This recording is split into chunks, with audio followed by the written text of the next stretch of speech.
today's episode of Executive Encore, where we explore strategies to empower women through their 40s to 60s and beyond as they remaster their lives and their work to transform their lives, careers, and their communities. I'm Patricia Muir, I'm your host, and I'm excited to introduce you to a truly inspiring guest today. Joining us today is Jennifer Ya, co-founder and COO of Shoot, and that is Shoot with a double O and a double T, a visionary startup that's revolutionizing professional photography in over 60 North American cities. And I have already spoken to Jennifer about, hey, how about we expand into Canada, international, and I think Jennifer's all for that. Yes, absolutely. Jennifer is no stranger to change. She transitioned from being a classical pianist to an economist. That's an interesting story. To a single mom, and now a dynamic startup leader. Under Jennifer's leadership, Shoot scaled from 800,000 to over 10 million in annual revenue, all while operating a lean and efficient team. My favorite as well, lean and efficient. Yes. Keep the money in the business. But Jennifer's story isn't just about numbers. I love that too. It's not just about the dollars. It's about resilience, healing, and redefining success for herself.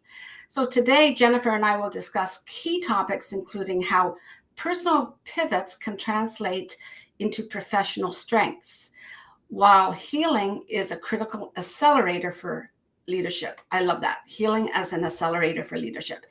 And how curiosity combined with a touch of laziness, and we're going through a heat wave right now, so lazy sounds good to me, can fuel innovation and growth. Growth. And well. I live near Guelph. That's why I said innovation in Guelph. Yes. Jennifer, welcome to the show. How are you today? Good. Thank you so much for having me. It's a thrill to have you here. Yeah. So, Jennifer, you have such a fascinating career trajectory from classical pianist to economist to co-founding a highly successful startup. Can you tell us about a personal pivot you experienced and how it shaped your professional growth? Yes. So I think the biggest pivot I made was actually right at the cusp of my end of my high school career. I was going back, a while ago, but I will say, one of the things that I always try to keep in mind and always try to continue to be is to be adaptable. So as you mentioned earlier, I started out being a classical pianist, kind of went the whole route of really going into specialized schooling and programs to go into music school. And at the end of my high school career, I remember sitting down and thinking, there's so much more to life. I kind of want to explore what that is.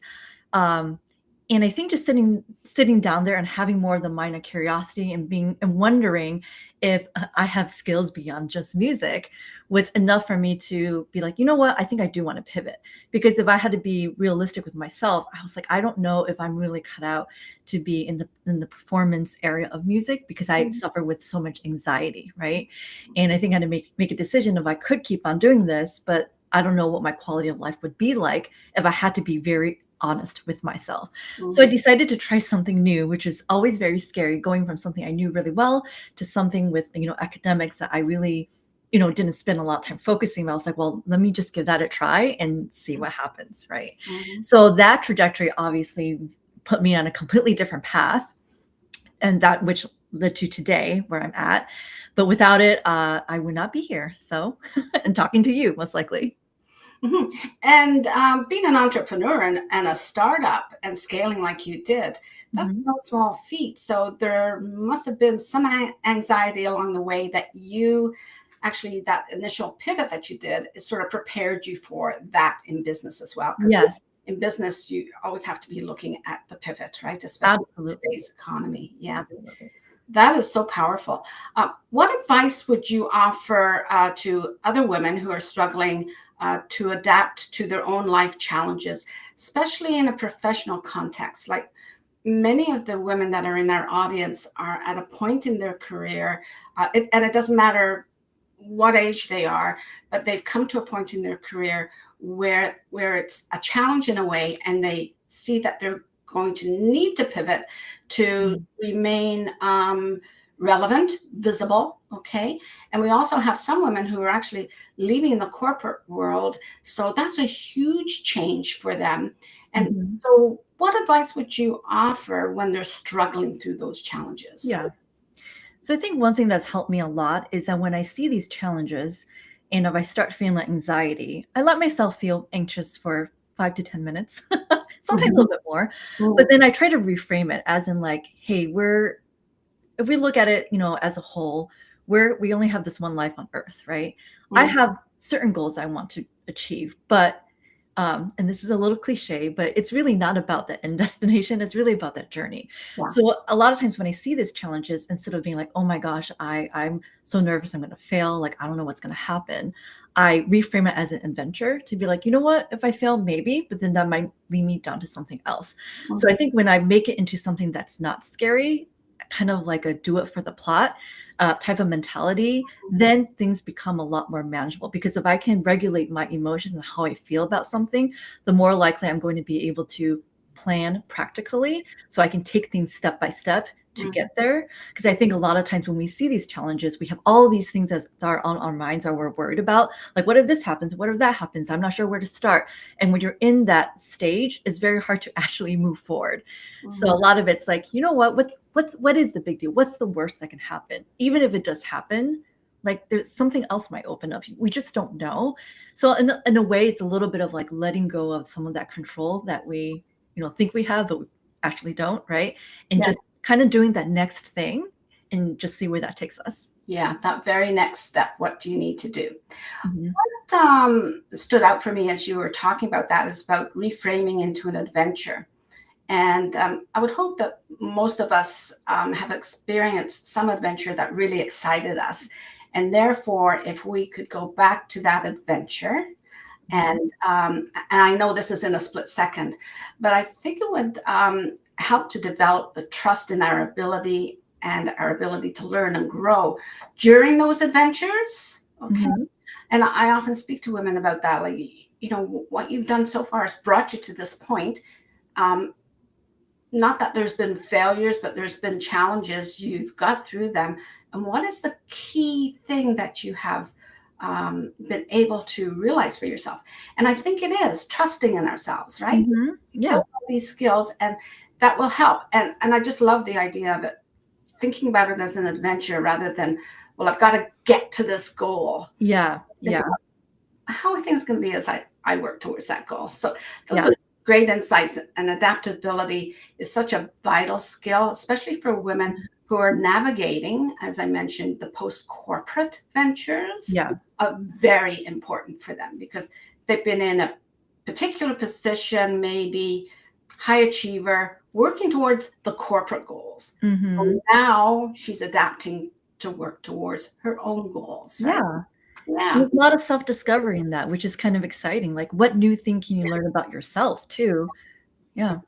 And you don't have to do it in the next week. That's why Yeah, exactly. Like, I just take that next step. You don't have to do it all in a week after you exactly, exactly. right?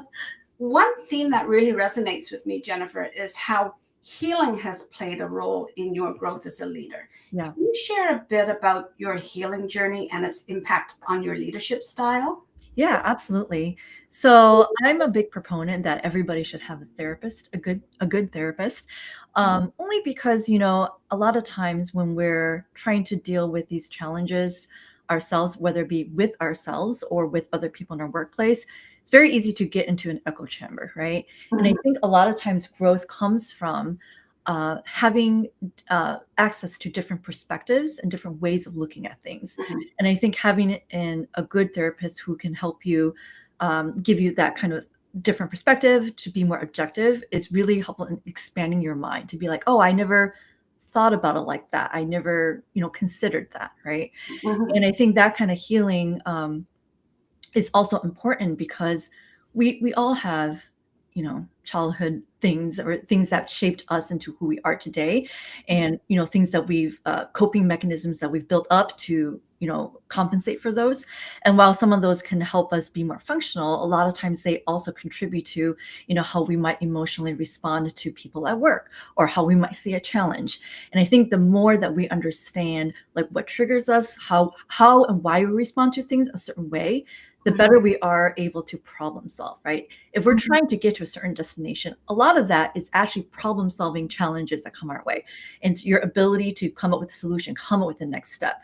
But you're only able to do that if you have what I would call like good, clean data, right? Good, clean data can come from, I'm responding this way, and that's not necessarily clean data because it's not actually this is the problem. This is signifying that I have this other problem that I have to address.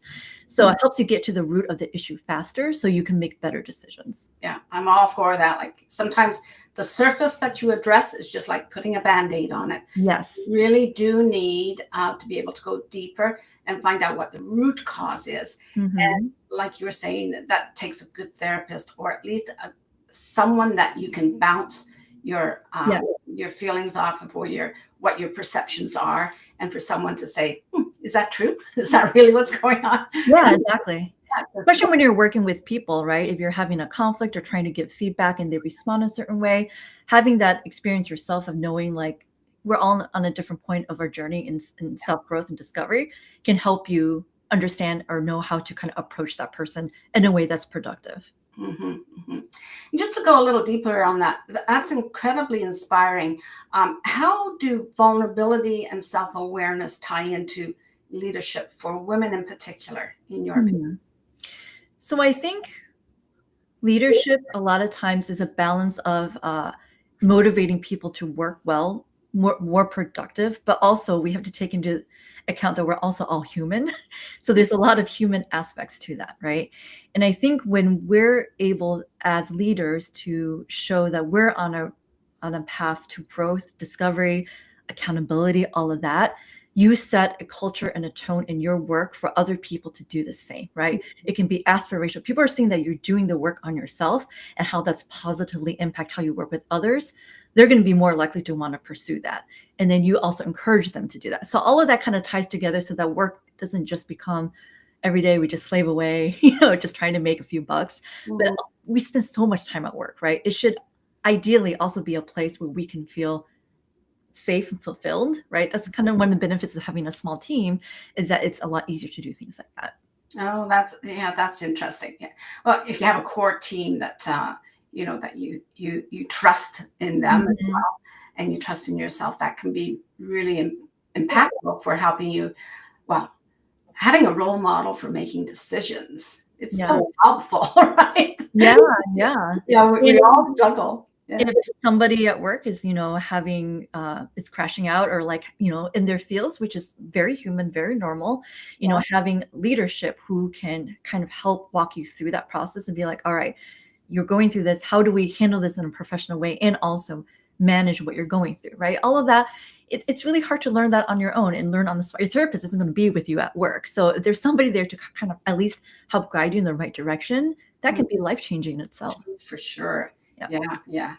Okay, so now to the controversial. I always love asking my guests to choose a controversial talking point, and it's the point about curiosity and laziness. So I'm going to set this up for you. Yes. I love your take on combining curiosity and what you call laziness as a secret to success. Yeah. Can you unpack that for us, please? Absolutely. So let me start with the laziness part, because I think the curiosity part kind of goes after that. So when I think about laziness, I think about myself a lot, not in the sense of I don't want to shirk my responsibilities, but in the sense of when I'm doing work, a lot of times, especially when it's kind of mundane work that has to get done, I literally sit there, I'm like, I don't want to do this. And of course, then I want to procrastinate. So that's when my curiosity kicks in, saying like, all right, if I really hate this, I don't want to spend my time doing this. Is there a better way to do that? And that's where the curiosity comes in. Like, there's got to be a better way. Like, who wants to live their life like this? So that's when the internet comes in really handy, or AI, where I'd be like, all right, I have this thing that I don't like doing. How can I get it done faster and accurately so I can just get it over with?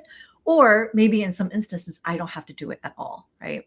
So that's where I say, like, I don't want to do that stuff, right? I do feel lazy. I want to do the stuff I do enjoy, whether it's a, more challenging, more strategic thing at work, or, something I want to do around the house. I want to get my work done. So, but with that, you have to problem solve, right? But in order to problem solve effectively, you need to have enough curiosity to ask yourself, is there a better way? And then be able to go online, have the tenacity to go through and be like, all right, let me see what tools are out there. What do I have to learn? Even if it takes a little bit more investment up front, I know for my future self, my quality of life is going to be so much better. Yes. So it's that combination. Yeah. Could you give an example that you're comfortable like with how you scaled Shoot, like where maybe there was some automation that's not present in most startups, but you went for it because there were certain things you did not want to do or couldn't do? I can give a couple ones that are fairly basic.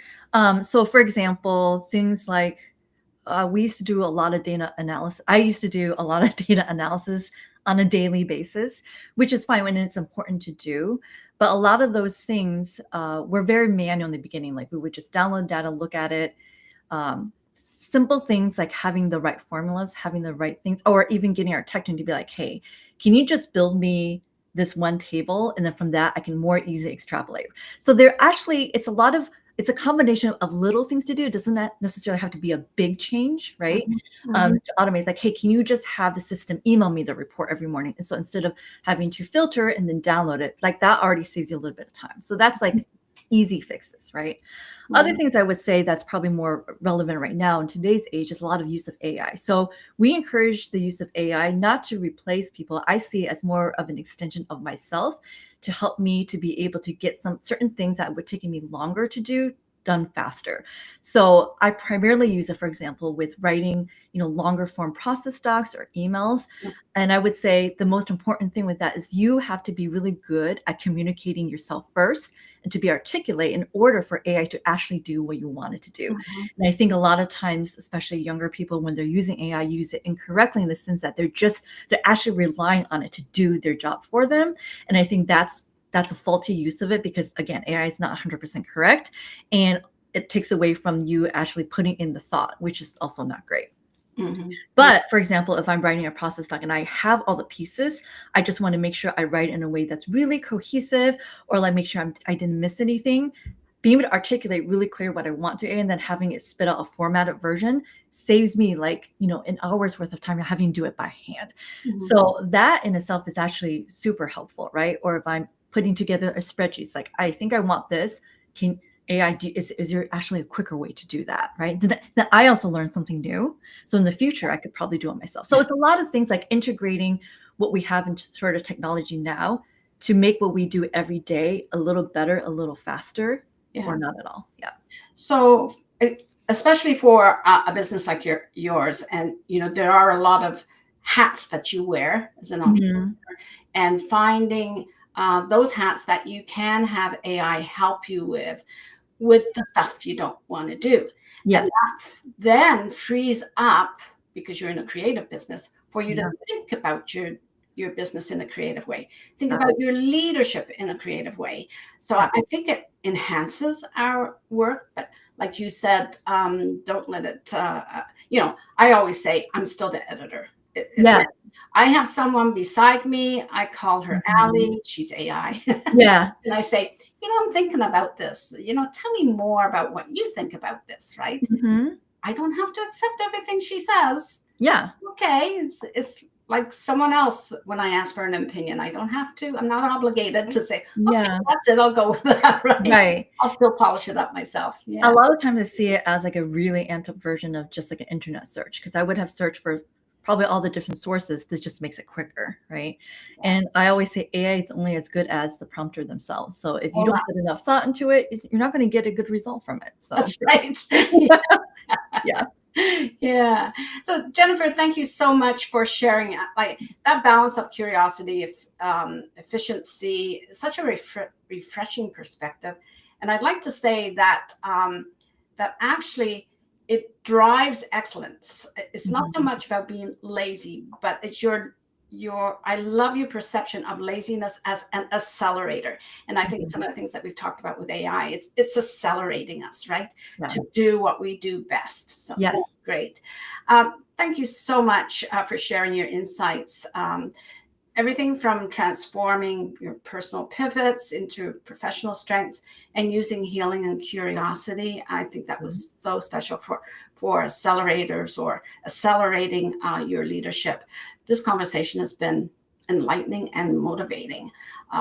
Is there anything else that you would like to add before I speak directly to our listeners today about what their next steps might be? Um, I don't think so. I'm Okay. good. Yeah. Okay, I just want to let our audience know that they can follow you, Jennifer. It's in the ticker at the bottom. And Mhm. at the same time, I'm going to put up, if I can find it. I think I'm going to leave it, but people know how to get a hold of me. So I'm going to leave that rather than clicking around. Okay. Yeah, yeah, yeah. For our listeners, if you want to learn more about Jennifer and her work, be sure to check out her website. It's easy, shoot.com, or connect with Jennifer on LinkedIn, and the links are down below. Jennifer's also on other platforms, all at Shoot Photos. So that's Mhm. great. To all of you tuning in, please remember that adaptability, healing, and curiosity are not just buzzwords, okay? They're tools, and AI, they're tools that can transform your career and your life.